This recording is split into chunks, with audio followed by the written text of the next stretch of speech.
ആ കാലത്ത് ഫെലിസ്ത്യർ ഇസ്രായേലിനോട് പടവെട്ടേണ്ടതിന് തങ്ങളുടെ സേനകളെ ഒന്നിച്ചുകൂട്ടി.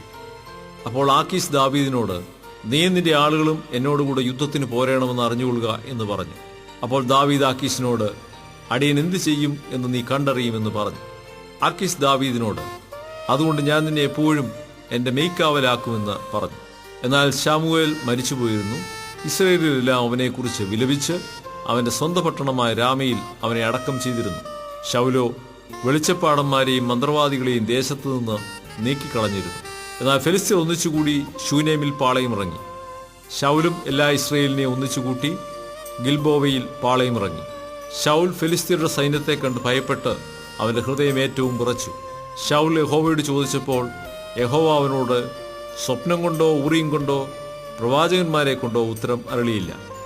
അപ്പോൾ ശൗൽ തന്റെ ഭൃത്യന്മാരോട്, എനിക്കൊരു വെളിച്ചപ്പാടത്തെ അന്വേഷിപ്പി, ഞാൻ അവളുടെ അടുക്കൽ ചെന്ന് ചോദിക്കുമെന്ന് പറഞ്ഞു.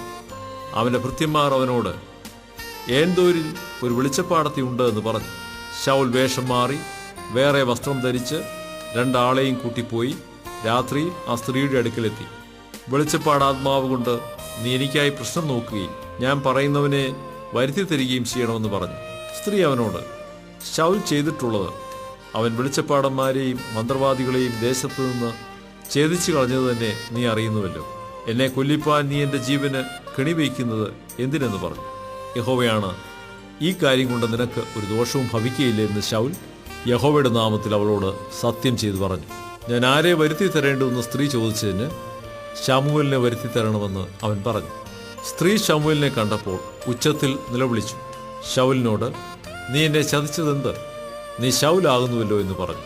രാജാവ് അവളോട്, ഭയപ്പെടേണ്ട, നീ കാണുന്നത് എന്തെന്ന് ചോദിച്ചതിന്, ഒരു ദേവൻ ഭൂമിയിൽ നിന്ന് കയറി വരുന്നത് ഞാൻ കാണുന്നു എന്ന് സ്ത്രീ ശൗലിനോട് പറഞ്ഞു. അവൻ അവളോട്, അവന്റെ രൂപം എന്തെന്ന് ചോദിച്ചതിന് അവൾ, ഒരു വൃദ്ധൻ കയറി വരുന്നു, അവന്റെ അങ്കിയും ധരിച്ചിരിക്കുന്നു എന്ന് പറഞ്ഞു. അപ്പോൾ അത് ശമൂവേൽ എന്നറിഞ്ഞ് ശൗൽ സാഷ്ടാംഗം വീണ് നമസ്കരിച്ചു. ശമൂവേൽ ശൗലിനോട്, നീ എന്നെ വിളിച്ചതിനാൽ എന്റെ സ്വസ്ഥതയ്ക്ക് ഭംഗം വരുത്തിയത് എന്തെന്ന് ചോദിച്ചു. അതിന് ശൗൽ, ഞാൻ മഹാകഷ്ടത്തിലായിരിക്കുന്നു. ഫിലിസ്ത്യർ എന്നോട് യുദ്ധം ചെയ്യുന്നു. ദൈവം എന്നെ വിട്ടുമാറിയിരിക്കുന്നു. പ്രവാചകന്മാരെ കൊണ്ടാകട്ടെ സ്വപ്നം കൊണ്ടാകട്ടെ എന്നോട് ഉത്തരമരുളുന്നില്ല. അതുകൊണ്ട് ഞാൻ എന്ത് ചെയ്യണമെന്ന് എനിക്ക് പറഞ്ഞു തരേണ്ടതിന് ഞാൻ നിന്നെ വിളിപ്പിച്ചു എന്ന് ഉത്തരം പറഞ്ഞു.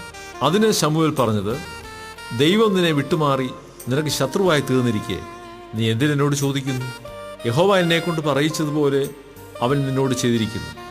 രാജ്യത്തും യഹോവ നിന്റെ കയ്യിൽ നിന്ന് പറിച്ചെടുത്ത് നിന്റെ കൂട്ടുകാരനായ ദാവീദിന് കൊടുത്തിരിക്കുന്നു.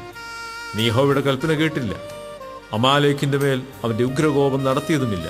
അതുകൊണ്ട് യഹോവ ഇക്കാര്യം ഇന്ന് നിന്നോട് ചെയ്തിരിക്കുന്നു. യഹോവ നിന്നെയും ഇസ്രായേലിനെയും ഫിലിസ്ത്യരുടെ കയ്യിൽ ഏൽപ്പിക്കും. നാളെ നീ നിന്റെ പുത്രന്മാരും എന്നോട് കൂടെയാകും. ഇസ്രായേൽ പാളയത്തെ യഹോവ ഫിലിസ്ത്യരുടെ കയ്യിൽ ഏൽപ്പിക്കും. പെട്ടെന്ന് ശൗൽ നെടുനീളത്തിൽ നിലത്ത് വീണ് ശമൂവേലിന്റെ വാക്കുകൾ നിമിത്തം ഏറ്റവും ഭയപ്പെട്ടുപോയി. അവനിലൊട്ടും ബലമില്ലാതെയായി. അന്ന് രാവും പകലും മുഴുവൻ അവനൊന്നും ഭക്ഷിച്ചിട്ടില്ലായിരുന്നു.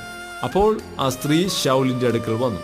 അവൻ ഏറ്റവും പരിഭ്രമിച്ചിരിക്കുന്നത് കണ്ട് അവനോട്, അടിയൻ നിന്റെ വാക്ക് കേട്ട് ജീവനെ ഉപേക്ഷിച്ചും കൊണ്ട് നീ എന്നോട് പറഞ്ഞ വാക്ക് അനുസരിച്ചിരിക്കുന്നുവല്ലോ. ആകയാൽ അടിയന്റെ വാക്ക് നീയും കേൾക്കണമേ. ഞാൻ ഒരു കഷ്ണം അപ്പം നിന്റെ മുമ്പിൽ വയ്ക്കട്ടെ, നീ തിന്നണം.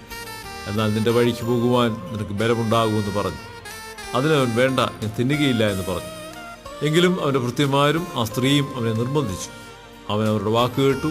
നിലത്ത് നിന്ന് എഴുന്നേറ്റ് മെത്തമേലിരുന്നു. സ്ത്രീയുടെ വീട്ടിൽ ഒരു തടിച്ച പശുക്കിടാവ് ഉണ്ടായിരുന്നു. അവൾ ക്ഷണത്തിൽ അതിനെ അറുത്തു, മാവും എടുത്ത് കുഴച്ചു, പുളിപ്പില്ലാത്ത അപ്പം ചുട്ടു. അവൾ അത് ശൗലിന്റെയും ഭൃത്യന്മാരുടെയും മുമ്പിൽ വെച്ചു.